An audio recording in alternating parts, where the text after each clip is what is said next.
Smeared. 5 reasons why smear campaigns are so effective. It is highly likely that you have been on the receiving end of a smear campaign. It is unusual if such a campaign is not used by our kind when dealing with the person who holds the position of primary source of fuel. The benefits of instigating the smear campaign are numerous, and indeed, in many instances, the smear campaign is a necessary device for the maintenance of appearances, fuel, and control. Since we are creatures of economy when it comes to the expenditure of our energies, we operate those manipulations which are the most rewarding in terms of energy versus effectiveness. Smear campaigns rank high on such a list, and this is for the following 5 reasons. 1. Conviction. The smear campaign is rolled out in a convincing fashion. It is done with speed, it is done for the most part without your knowledge, and it is effected by us in a manner which suggests that our words are undeniable truth. We are often very good at persuading and portraying something as correct and the truth when it is not. We will seize on some element of your behavior, some aspect of your actions on your part, or things you have said which are recognized by people. Perhaps you once got drunk at a party and kept falling over. It was a one-off and not helped by the fact you hadn't eaten beforehand and the copious amounts of alcohol that we plied you with. But this forms the basis of creating a picture of your abusive alcoholic actions. You may be known for getting over-emotional, especially when tired, and therefore the picture is painted of you as somebody who is histrionic. Taking some germ of truth and then applying it out of context, exaggerating and magnifying, is a skill we utilize in the creation of the smear campaign. Yes, I'm afraid I'm at my wit's end with Jenny. Her drinking is out of control. I've kept a lid on it so far for your sake. I didn't want to upset you, but I don't know what to do now. You remember that party at Jonathan's? Yes, that's right, when she could not even sit up. That's a nightly occurrence now. We speak with such conviction and confidence that people do not challenge what we say. People usually accept the truth of what they are told by other people. This is a necessary social device, because if it was to the contrary, nothing would get done if people were suspicious and questioned everybody's motives and comments. We play on this default setting, and our confident and superior nature allows us to create a convincing smear campaign and thus guarantee its effectiveness. 2. The facade.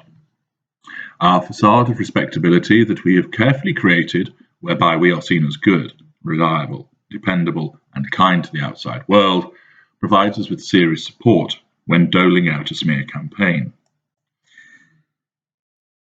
In a similar way, by which we point to evidence of your drink problem, temper tantrums, and neediness as the basis for a much larger and wider problem, we rely on the existence of the constructed facade to demonstrate that we are not the issue. How can we be? We are seen by your friends, the neighbours, and your family as that generous, pleasant, and helpful chap who must be a good husband and father. He always says hello, is polite, holds down a good job, he's seen out and about in the community, and so forth. The creation of the facade is not only important for us to draw fuel, it is a fundamental part of why our smear campaigns are so effective. 3. You don't help yourself. You fall right into our trap with a lot of your behaviour when you discover that you are being smeared. Rather than consider obtaining some independent and impartial evidence, which you present in a calm and measured manner, allowing people to reach their own conclusions, you charge around wild-eyed and upset, declaring repeatedly that it's him, not me, can you not see it? You must be blind or stupid if you can't. This will not endear you to anybody. Nobody likes to be criticised. By slating their ability to make a decision, you make them defensive, and it becomes easier for them to make a decision which favours us. Do they believe the calm individual who has presented as such for the last year or so, and who has come to explain that you have a problem and that we need help to deal with it? Or do they believe the swivel-eyed, tear-stained, histrionic person who keeps protesting it is not them?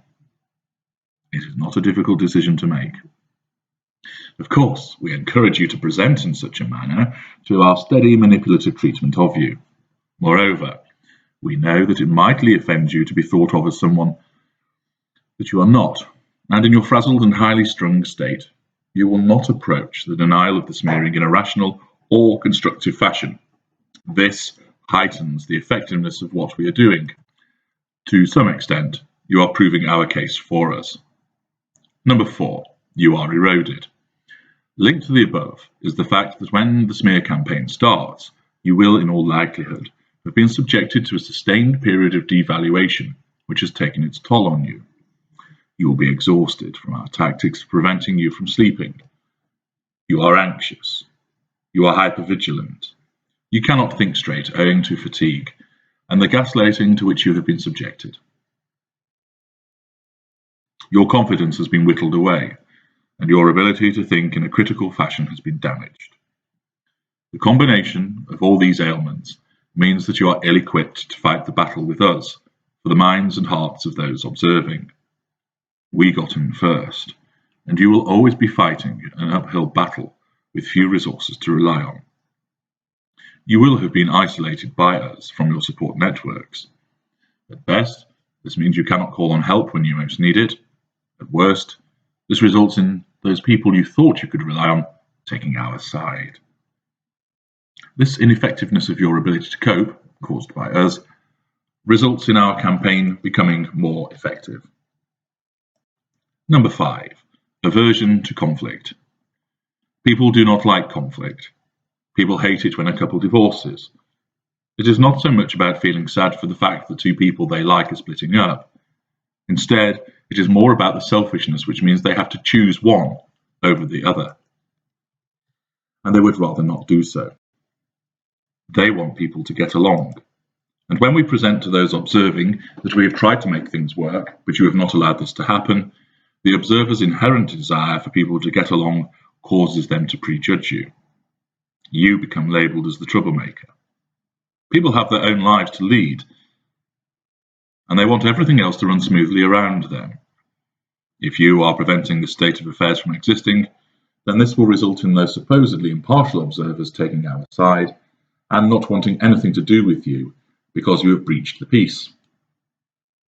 Knowing this to be the case, of course, will cause you to react even more, and it becomes self-fulfilling. Again, this backdrop of the mindset of others has this impact on the effectiveness of our campaigns.